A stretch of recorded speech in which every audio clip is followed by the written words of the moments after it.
il y en a un qui peut faire quelque chose, c'est le président américain. Le prix Nobel de la paix n'est possible que si vous arrêtez ce conflit. Je pense que la mobilisation que nous avons lancée permet d'accroître la pression sur Israël et permet aussi, enfin sur le gouvernement de M. Netanyahou, mais elle permet aussi de montrer à tous les Israéliens que c'est un projet de paix, qu'on veut le faire avec eux. C'est une main tendue. La France est l'ami d'Israël. Mais vous avez déjà répondu, Benjamin Netanyahou. Il vous a dit il n'y aura pas d'État palestinien. En fait, il n'a pas de projet. Il n'a plus de projet. Il n'a plus de projet. Si votre projet, c'est de détruire votre voisin, vous condamnez votre peuple à vivre dans la guerre perpétuelle. Et donc, aujourd'hui, face à l'état de fait, il y en a un qui peut faire quelque chose, c'est le président américain. Et pourquoi il peut le faire davantage que nous? Parce que nous ne livrons pas d'armes qui permettent de mener la guerre à Gaza. Nous ne livrons pas d'équipements qui permettent de faire la guerre à Gaza.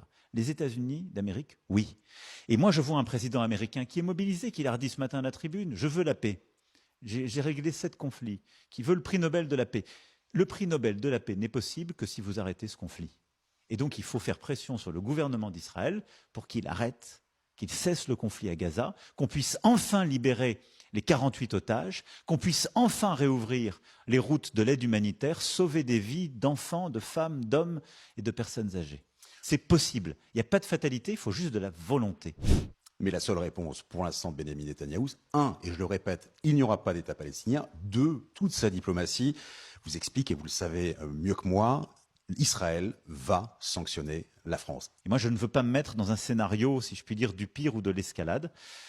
Évidemment, s'il devait advenir, on y répondra, on sera prêt, on est prêt à tout. Mais je pense qu'il faut, dans ce moment, choisir un chemin de paix et un chemin d'amitié. Il est possible. Emmanuel Macron s'est transformé en chef d'État, les gars. Attention, ça rigole plus. Faut savoir quand même que dans d'une autre interview, il est venu sortir qu'il avait énormément de respect pour Benjamin Netanyahou. Donc avoir énormément de respect pour un mec qui fait autant de dégâts que Monsieur H pendant la Deuxième Guerre mondiale, c'est quand même un petit peu une insulte intellectuelle, parce qu'on ne peut pas avoir de respect pour Benjamin Netanyahou, c'est une sous-merde, d'accord? C'est un terroriste, c'est un génocidaire. Comment le chef d'État français peut venir dire aujourd'hui qu'il a du respect pour Benjamin Netanyahou? Parce que là, en fait, avec cette interview, Macron, il fait genre, nous, on n'est pas du côté d'Israël, on fournit pas d'armes, ce qui est absolument faux au passage, parce que la France fournit des matériaux pour qu'Israël construise des armes. Donc, nous prend pas pour des cons, Manu, parce qu'on sait très bien comment fonctionne aujourd'hui l'exportation de matériaux en Israël venant de France. Donc, arrête de nous prendre pour des débiles.